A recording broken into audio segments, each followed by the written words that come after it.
Alright, what is up, y'all? So I'm going to show you how I render tallow from suet and also my favorite ways to consume it. Now, tallow is rendered beef fat. The best tallow comes from suet, and suet is the fat around the loins and the kidneys. Tallow has tremendous health benefits.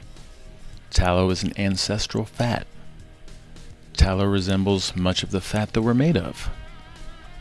Palmitoleic acid is a great structural fat.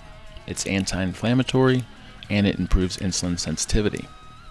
Palmitic acid is also great for structure. Stearic acid is a great fat-based energy. Now, tallow contains important nutrients such as fat-soluble nutrients, vitamins A, K2, and E.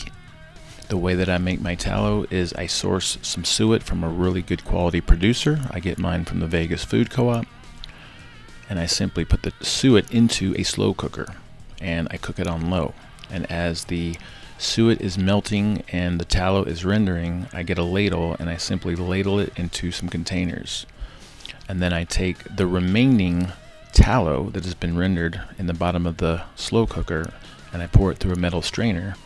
And then what I have is pristine, pure tallow. Now this stuff is solid at room temperature. I do like to refrigerate and freeze the excess and then pull it out as I need it. Now my favorite ways to consume it are to put it into a skillet and cook with it. It adds great flavor to just about anything that you cook.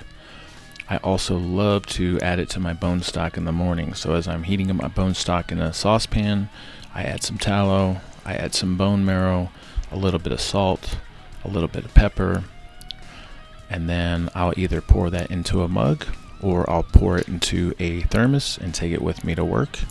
And it is so good and so good for you, and I feel a burst of energy from it, and I know it's doing my body a tremendous good.